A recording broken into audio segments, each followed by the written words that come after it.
Hi, this is Reg Athwal, and welcome to our channel for another episode for Business Q&A. Now, for those of you who are regular viewers and subscribers to our channel, you'll notice that my tone and tempo is a little bit lower than normal. Normally, there's a highly energetic Reg who's on screen, and that's probably because this whole situation of this blast in Beirut in Lebanon has really got to me for many reasons. And I just really wanted to create a short video. Everything I mention here is based on my opinions. So I'm not quoting anyone, and some of the things that I'm sharing, I'm sure you could look up yourself for specific facts and up-to-date information.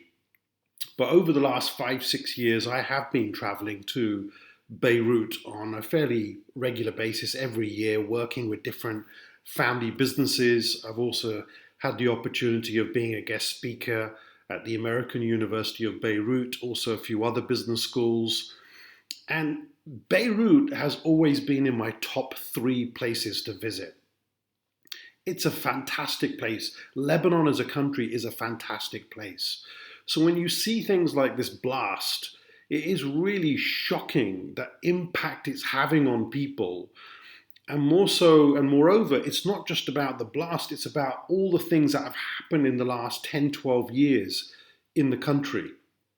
And it just, everything is just stacked up. It's like there's so many different things that people in Lebanon, the Lebanese people in Beirut and in the city have to keep dealing with. And as I was thinking about these things, I was thinking about life, I was thinking about other family businesses, and I know around the world that we've dealt with, and how do family businesses manage to go through crisis and adversity over and over again and still come out the other end and end up building a family business legacy for 100 plus years. And there's many examples of the research that we've done where people have got to 12th generation, 20th generation, and they've been through crisis situations. I've seen family businesses that have moved out of Zimbabwe many, many years ago, in situations in Kenya, people from Iran who've gone to Canada, America, to the UK and other parts of the world.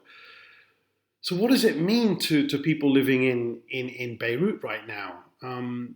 Well, I was speaking to a few people just in the last 24 hours, and I thought for the family business Q&A show theme that we have, just to put some things out there.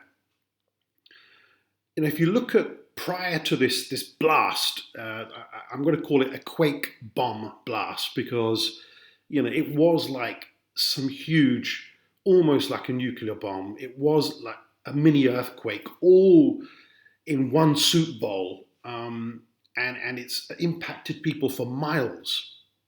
And prior to this situation, if we go back, you've had the local Lebanese people dealing with COVID-19, completely stretched with the hospitals and dealing with that challenge.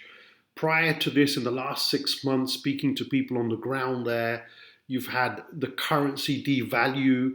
I don't know the exact percentage today, but I've been told 70, even up to 80% devaluation of their local currency. We've seen unemployment go through the roof there. And if this continues, I've heard facts hitting around 50% unemployment.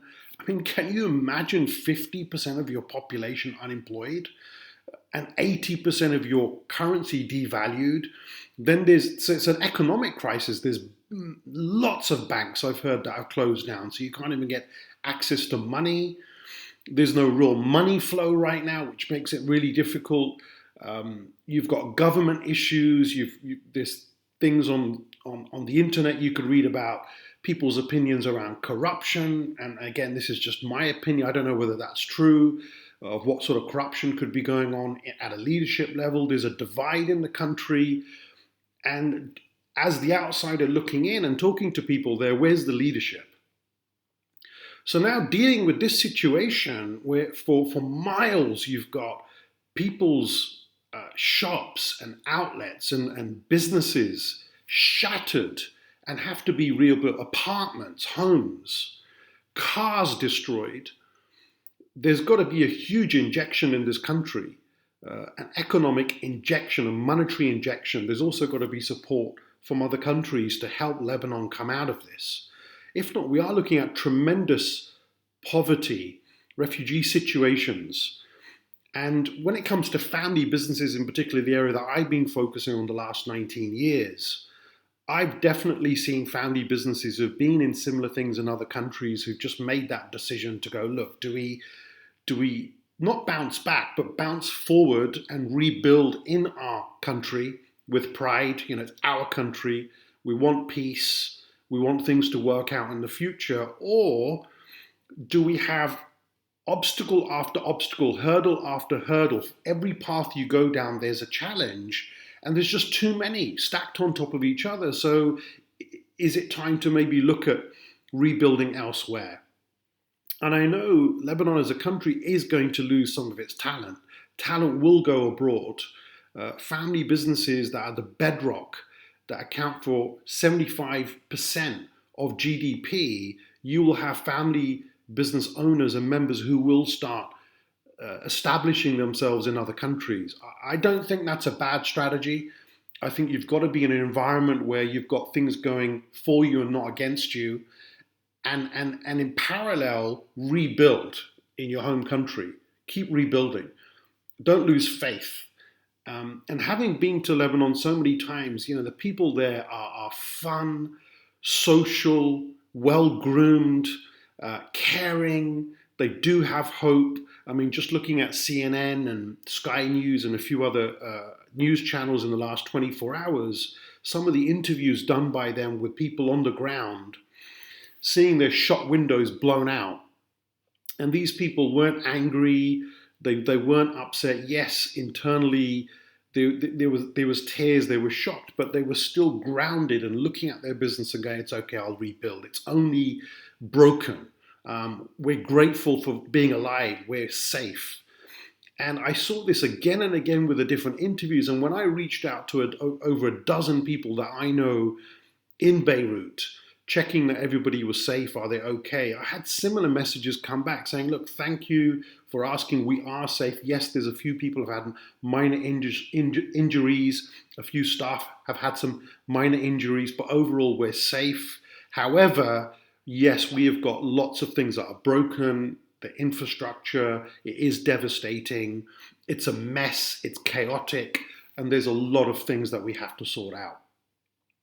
But every single one of them so far have been grounded to think about bouncing forward, not necessarily bouncing back, bouncing forward, having that internal resilience. And that's probably the key thing I want to leave from today, that having gone to 65 countries around the world as an advisor, as a speaker, in my space, why is Lebanon, why is particular Beirut as a city in my top 3 destinations? And it's always to do with people. I think it's people that make a city, it's people that make a country. And the people there are phenomenal. I mean, they have got so much resistance. And resistance is not given to you or created overnight. I think it's because of all of the challenges they've been through for many years, even with past war situations and bombings and all sorts of things that have happened, maybe not at the scale of what happened in the last 24 hours. I know, knowing the people on the ground, that they will rebuild, and they'll rebuild fast. They've got strength, and things will progress in the future. However, that's option A. What about option B? Is it worth exploring other options to make sure that your family are secure, that make sure that you've got things working for you and not against you? It's just something else I'm putting out there with this video to give you the best possible chance to make sure that your business, your family brand, your family legacy can continue from one generation to the next. Apart from that, condolences to many, many people out there. Also for all the people, unfortunately, who've lost their lives, all the 3,000-4,000 people, and probably going up as I'm recording this video, who've been injured.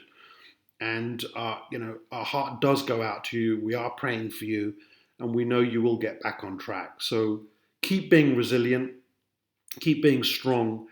Don't lose who you are as a nation, the people of Lebanon, and we will come and visit again, and we will have good times with you. But stay strong, and that's all I really wanted to say. And again, these are my own opinions. If you've got some comments around this, drop it into the comment section, the description area below, and let me know your opinions. And I really appreciate you listening to me. Thank you.